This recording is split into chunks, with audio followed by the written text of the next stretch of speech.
Hello and welcome back to another video on the channel. Today we're discussing the two upcoming Algerian international matches. That's right, it's been I think nearly a whole year since November 2019 since Algeria have played. The whole World Cup qualifiers got put on hold, AFCON's been delayed, but the national team starting to return to action now with two friendlies in October 2020. We're playing Nigeria on the 9th of October in Austria, and we're playing Mexico on the 13th of October in Holland, in Den Haag. So, two friendlies, two games in Europe, a little bit like last year when Algeria played Colombia in Lille and smashed them 3-0.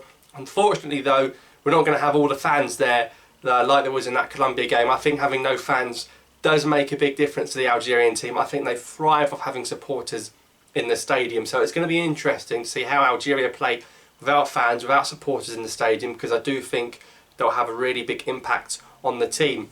The fans are right on them with their fireworks, their chants, they're whistling the opposition. So without them and without singing the national anthem at the start, it's going to be a completely different type of Algerian football match. So I'm sure you got one or two Algerians trying to sneak in the stadium like they always do, climbing the lampposts, climbing the gates to try and have a watch of the game.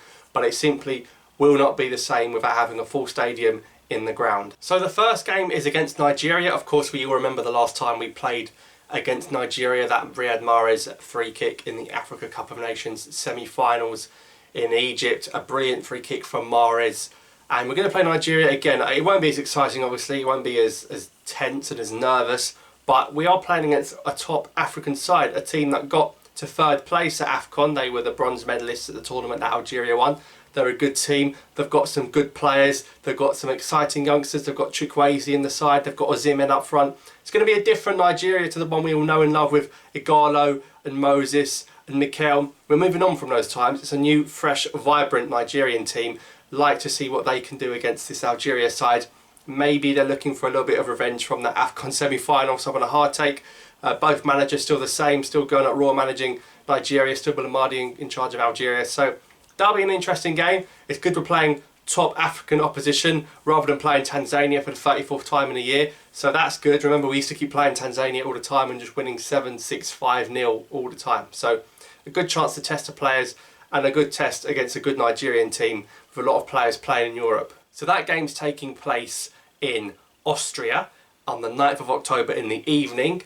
Austria is an interesting location. It's a little bit chilly there. It's very similar to playing in Germany.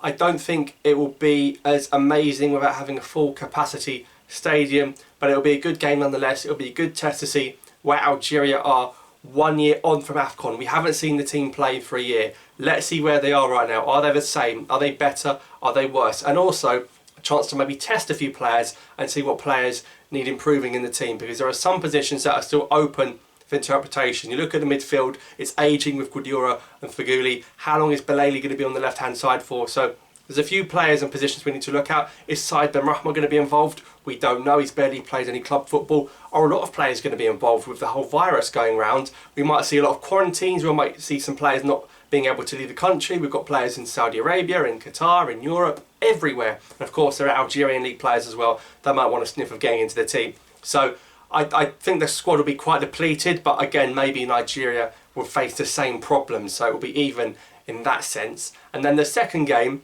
is against Mexico, who are 11th in the FIFA World Ranking, so that's a serious test. In fact, both Nigeria and Mexico are above Algeria in the FIFA World Rankings, so it's going to be tests against two supposedly better nations, although I don't quite understand how the rankings work and how Algeria aren't the highest African team after being African champions. Mexico, we know a lot of their players. Raul Jimenez at Wolves, what a player he is. Lozano on the wing from Napoli. They've got some decent players in their squad. Jimenez against Mandy and Ben Lamry would be a really interesting battle. So lots of exciting little matchups on the pitch we can look at. So this game's being played in Holland, so we will have played in France, Holland and Austria within the space of a year. So again, maybe they would have wanted the fans of all these countries where Algerians are living abroad to come and have a watch of the game, or people to travel from Europe to see these matches. Unfortunately, it doesn't look like that's the case.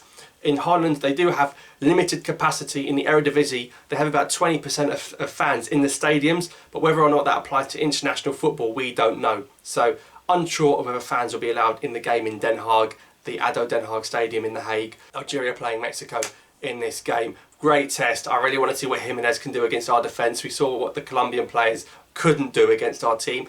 playing a team from the Central Americas for the first time in ages. Usually we barely played teams from this region. You think back to maybe playing America at the World Cup in 2010 when we lost in the last second. We rarely see these sorts of matchups, so it's good to play against two teams from two different continents. So hopefully they're going to be two great games, see the national team back in action, see the fitness levels, and just see where we are right now and what this team needs and where it's going. So, but brilliant to have two games coming up. A shame that we can't have full stadiums, but nonetheless, I think we could give them two really good matchups, and I think there'll be close games, and I think the Mexico game would be a big statement to world football if we can beat them and show, look, we can compete with the big boys. So playing Algeria, playing Mexico, fair play to the FA for getting these friendlies done and not playing nonsense games like playing Tanzania and Mozambique, with all respect. So let me know, guys, in the comments below, what do you think of these matches? What are your predictions of the games, and do you think it will make a big difference not having fans in the stadium at full capacity? But yeah, two games coming up